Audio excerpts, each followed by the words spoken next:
బంగాళాఖాతానికి సంబంధించి ప్రస్తుత పరిస్థితి ఎలా ఉందో చూడొచ్చు.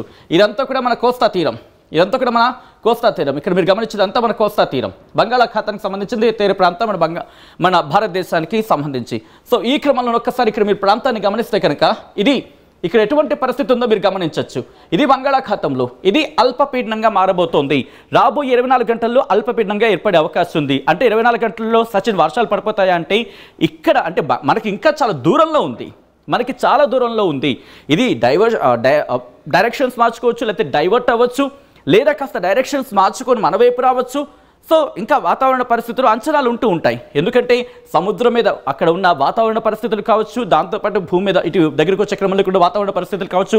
ఎగ్జాంపుల్ మౌంతా తుఫానుకి సంబంధించి మాట్లాడుకునే క్రమండి. మీకు గుర్తుందా మౌంతా తుఫాను ఒకసారి డైరెక్షన్ కాస్త మార్చుకుని ఎన్ని డైరెక్షన్స్ మార్చుకుంది. ఉత్తరం వైపు వెళ్తుంది అనుకున్నాం, వాయువ్య ఉత్తరం వైపు వెళ్తుంది అనుకున్నాం, అంటే వాయువ్యం వైపు వెళుతుంది అనుకున్నాం, మరి ముఖ్యంగా పశ్చిమ వైపు వచ్చే అవకాశం ఉందని ఇలా చాలా చర్చలు జరిగాయి. కానీ తన ఆ రూట్ క్లియర్గా ఉండదని చెప్పుకోవాలి. ఎందుకంటే బెస్ట్ ఎగ్జాంపుల్ కళింగపట్నం మచిలీపట్నం మధ్య తీరం దాడుతుందని చెప్పి ఒకసారి అనుకున్నారు, కాకినాడ యానాంకి మచిలీపట్నానికి మధ్య అనుకుంటూ ఇంకొక చర్చ. ఇలా మీరు చూస్తే కనుక ఆఖరికి కాకినాడకు సంబంధించి కాకినాడ కాస్త దగ్గరలోనే తీరం దాటిన సందర్భం అని మనం చూసాం. సో అలా దగ్గరకు వచ్చే కొద్దీ అక్కడ వాతావరణ పరిస్థితులు దీని మీద ప్రభావం చూపించి డైవర్ట్ అయ్యే అవకాశం ఉంటుంది, లేదా డైరెక్షన్ మార్చుకునే అవకాశం ఉంటుంది. సో ప్రస్తుతానికి మాత్రం ఇది అల్పపీడనంగా బలపడే అవకాశం ఉంది అనేది వాతావరణ శాఖ అంచనా రాబోయే 24 గంటల్లో. సో అప్పుడు ఇంకొక 24 గంటల్లో దీనికి సంబంధించి పూర్తి స్థాయి క్లారిటీ వస్తుంది. ఇది అల్పపీడనంగా మాత్రమే పరిమితమయ్యే అవకాశం ఉందా, లేకపోతే ఇది కాస్త వాయుగుండంగా మారే అవకాశం ఉందా, ఆ వాయుగుండం మరింత బలపడే తుఫానుగా మారుతుందా, ఆ తుఫాను మరింత బలపడే తీవ్ర తుఫానుగా మారుతుందా, ఇవన్నీ కూడా ఒక 24 గంటల తర్వాత క్లారిటీ వచ్చే అవకాశం ఉంది.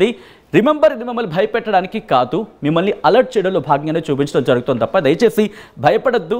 అండ్ ఒకవేళ అలా భయపడుతున్న వాళ్ళు ఎవరుంటే కనుక వాళ్ళకి కాస్త ఎక్స్ప్లెయిన్ చేసే ప్రయత్నం చేయండి. వాళ్ళకి అవగాహన ప్రయత్నంలో భాగంగానే ఇది చూపించడం జరుగుతుందని చెప్పే ప్రయత్నం చేయండి. ఇది భారత వాతావరణ శాఖ ఒకసారి ఆ రిపోర్ట్ నేను ఇదిగో మీరు చూడొచ్చు. ఐఎండీ వెదర్ అలర్ట్ 1వ తారీఖున నవంబర్ 1న ఇచ్చిన ఆ డీటెయిల్ ఇన్ఫర్మేషన్ చూడొచ్చు. Under the influence of multiple low pressure systems, heavy rainfall is likely at isolated places over Gujarat, Konkan and Goa, Madhya Maharashtra, sub Himalayan, West Bengal and Sikkim, Bihar and north east India today అంటూ చెప్తున్న సందర్భం. At the same time Andaman Nicobar islands may experience heavy rain on 1st and 2nd November 2025. ఇదిగో అండమాన్ నికోబార్ దీవులు మనకి ఎక్కడ కనిపిస్తున్నాయా? ఇక్కడ ఉన్నది చూసారా? ఈ ప్రాంతం ఎక్కడ మనకు కనిపిస్తుందా? ఈ ప్రాంతం ఎక్కడ మనకు కనిపిస్తుందో చూడండి, అండమాన్ నికోబార్కి సంబంధించి.